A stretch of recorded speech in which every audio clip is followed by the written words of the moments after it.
It's Operation Shifter Repair. Alright, today's the day. I'm going to do some more work on this Volkswagen. As I stated before, that's the biggest bushing that's blown out. Look at that. It's a lot of slop there. Anyway, this is missing the gate, so you push down, go into reverse. But all of this has to come out from the bottom, is how it works. There's one screw here, and I'll show you underneath there are 4 bolts and all that jazz. Oh, as you can see, I've taken down the exhaust, which being California was fantastic. Those bolts just came right out. No rust, amazing. Still not used to that. But I had to drop the exhaust. There's this shield here, of course. Get my finger out of the lens, that would help you. The shield, because hey, there's your shifter box up there. 4 bolts. The whole thing's gonna come down with this rod. And there's another bushing up there, which I'm going to replace. And then that shift rod, I gotta get a good eye on there. We gotta get a clamp off that holds that, because that's all gonna slide out with it. Whew, cobweb central under here. Hopefully there's no black widows. So there's our let's see if I can show you this bolt I'm talking about. Yeah, here's the shift rod coming through, the clamp. And I would recommend scribing this, because that can be moved in and out to a specific position, I'm sure. So if you want this shift to be exactly where you had it, you might need some adjustment afterward, but I'm going to make a mark exactly where that was. You know, the most important tool you can have is right here, a light. I swear by that. So, there she is. I took the bolt off. The second important thing is lubricant. I probably should have. I usually lube that up, so everything's gonna slide right out. I did that with the exhaust for a few days, so those bolts would slide right out. Really helped. So yeah, anytime you do anything, lubricant and light. Make your job so much easier. And now, so once I think that's, I'm gonna go back here and unbolt the box, and I think there's gonna be enough room to slide it out past the exhaust. That cat looks good in there. I still cannot get used to this. These bolts come out with your fingers. There's no blowtorch.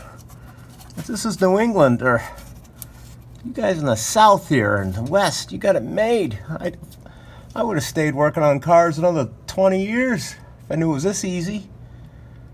Seriously, if you had to do this in the East Coast, anywhere it snows, Midwest, you gotta have to get the blowtorch, heat these bolts up. They'd probably break off. The exhaust as well. You guys got it made. Okay, for my reference, I'm just going to film this. Here's all your linkages. There's 2 bolts on the steering rack that hold this bracket in. That bolt's going to come out. Linkage, etc. And I think I'll just make it easier. I was trying to slide that rod through, and it's fighting me a little bit, but all this is going to come off anyway, so I'm just going to start unbolting. Try this again. There she is. Your sloppy shifter. This bushing will be replaced as long as this one. Same thing. There's a lot of slop there. Obviously, I got to take this physically apart. I've got this all new shifter. There's some bushing in here. There's a bracket supposed to be riveted here. might bolt it on. And that keeps you from going in reverse unless pushing down. This I didn't get, this piece here. I do recommend it. It comes with what looks like a golf ball. This one's a little different style.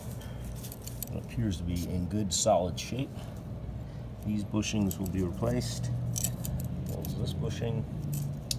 And I think there's a couple more rods up on the car still. But probably just going to clean everything up first. Take my time here, no rush. Okay, got this apart some more. My main bushing over on the front here. I'm glad it comes with the whole thing, because I've seen in earlier videos people trying to just do the centerpiece, and it's a pain in the ass. Not advisable. The other bushing is the small one here, which will unbolt and go in there. Some of these bushings here are these.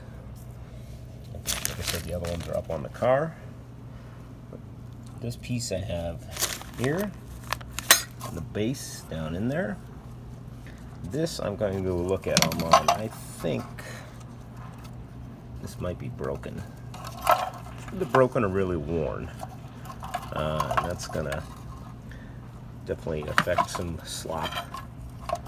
I think that's what engages actually the piece over here, which I should have two, which I thought I ordered.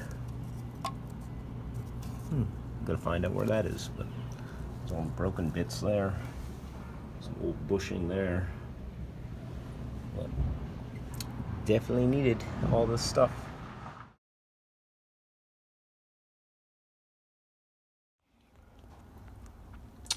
Alright, so I looked it up online. You get the whole shift rod. Cheapest I found was 20 bucks. I'm gonna get one anyways, because I think this is worn, this is worn.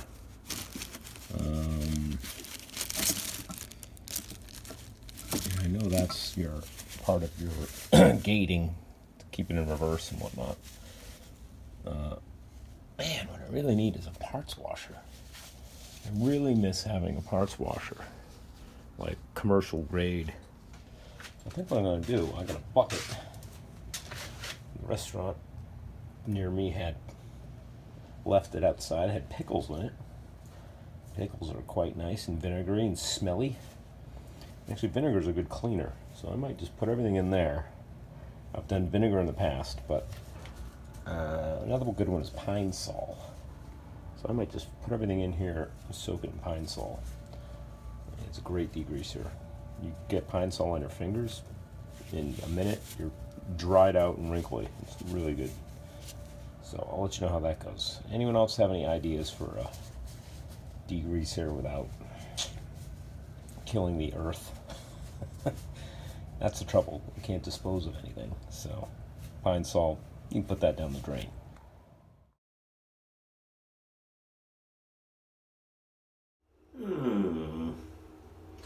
That'll work. Wish I had more, but this should be enough. And yeah, I got some vinegar. Why not? I wouldn't mix vinegar and bleach.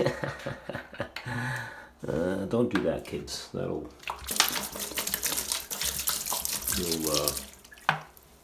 cause some deadly gas.